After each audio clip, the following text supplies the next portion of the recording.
And I think it's consistent with what most Canadians feel on this issue. There was a Strategic Council poll that was released in April, just a few weeks ago, that talked about the fact that a majority of Canadians want some kind of withdrawal.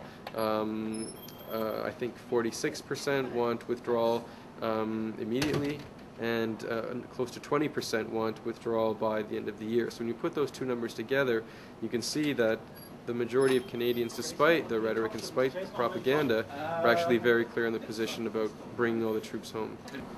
NATO, and the majority of the participants in this poll say that we should review our affiliation with NATO. What is your view on our affiliation with NATO? I think that's a good question, and the raison d'etre for NATO apparently expired after the collapse of the Soviet Union, the end of the Cold War.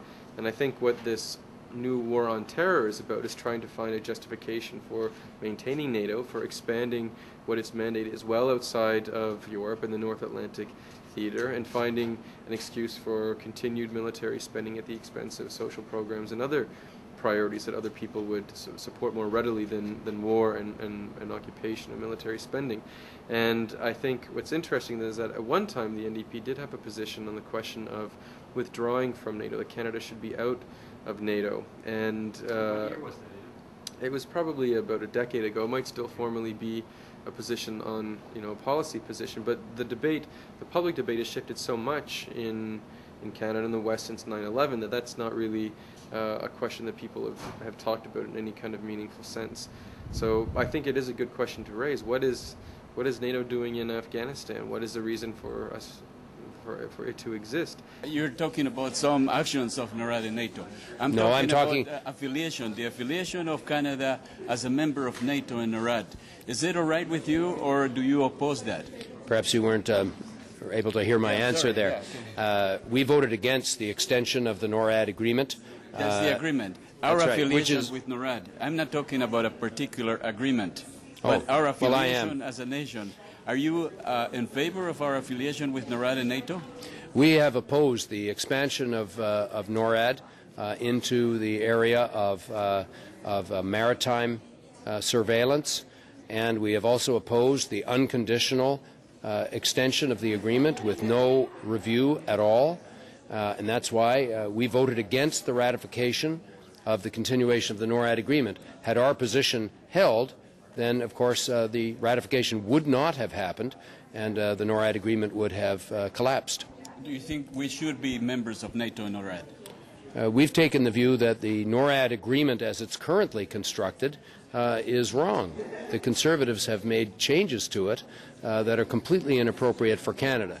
When it comes to NATO, we've taken the approach of a mission-by-mission examination of what NATO is doing. Another question that we have also is the support of the military, and we spend billions. We're increasing the budget for the military. One of the answers is to, in that poll, is to shift budget from military to peacekeeping forces and to firefighting or the floods or whatever, Coast Guard.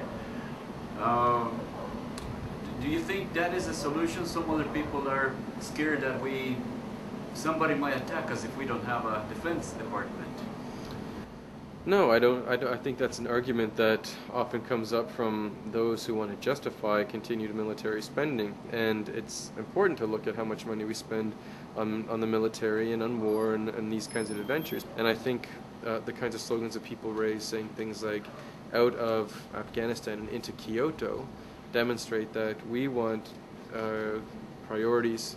We want spending priorities to be reflected in the environment, in social programs, in health and education, the things that support the interests of the vast majority of ordinary people, not on military adventures that do nothing for the people in whose name they're launched, but more for the corporations and government elites who have their own interests to advance. Do you think Canada could exist without an army, without a defense department?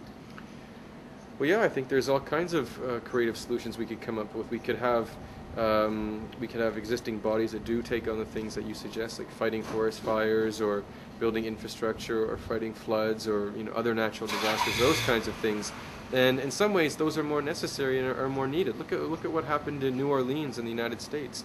The United States was not prepared to provide the resources it needed to mitigate the disaster in New Orleans, because the equipment, the personnel, the resources they needed were in Iraq or were deployed. Canada was called on to provide blankets and tongue depressors and cotton swabs, things that a country as rich as the United States should be able to provide for its own people.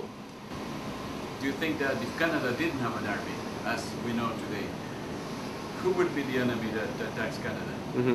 Well, I mean, that's a good question. When was the last time we were actually attacked on our own soil? It seems to me that the Canadian military is not something that defends us against something. That's the argument. But what we do is we leave Canada and send the army to attack other people. And that's what Canada's doing abroad. And the argument that those who are in favor of war make is that if we don't fight them in the hills of Afghanistan, we fight them in the streets of Toronto and Montreal. And I think that's rubbish. We actually invite those kinds of responses when we do the kinds of things we do by prosecuting war and occupation and by being unwelcome in countries where people would rather we leave.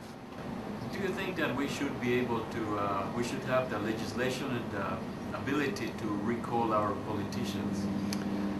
Of course, and there are formal mechanisms for that, and there's sometimes informal mechanisms for that. And one of the strengths, I think, of broad mass mobilizations is that those, in some ways, are the mechanisms which can recall politicians who are unaccountable.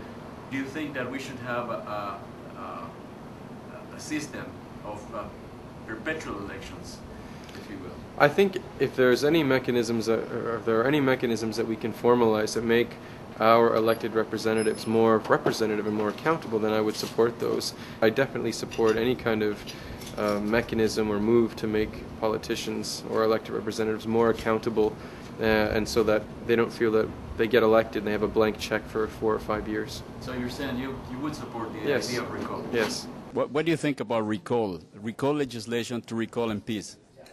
That's not a position our party has typically supported. Why not? Because it mobilizes all kinds of people around, we think, in general, taking people off of the business of getting things done for people.